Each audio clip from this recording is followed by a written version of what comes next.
In today's video, I'm going to teach you how to share Google Form link using the send or publish button.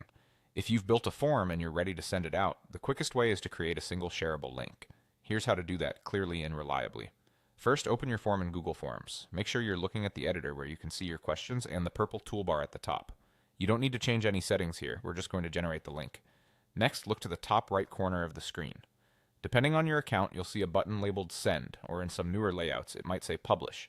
It's usually beside the Preview and Settings icons. Click that button to open the sharing options. A small window will appear with a few different ways to share. Look for the Link option. It's represented by a little chain or paperclip icon. If you land on the Email tab by default, simply switch to the Link tab by clicking that chain icon. This view displays the direct URL that people can use to reach your form. If you want a cleaner, more compact link, check the box that says Shorten URL. This converts the longer address into a simple forms.jle link that's easier to read and great for chats, slides, or anywhere space is limited. The destination is the same. The shorter version just makes sharing simpler. Once the link looks the way you want, click Copy. That places the link on your clipboard so you can paste it wherever you need.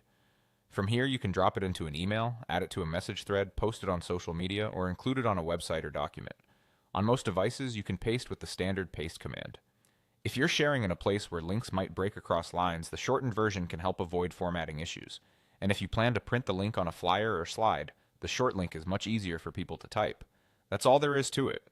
Open your form, click Send or Publish, choose the link icon, optionally shorten it, and click Copy to share. Use this same process anytime you update your form. The link stays the same, so you don't have to resend a new one.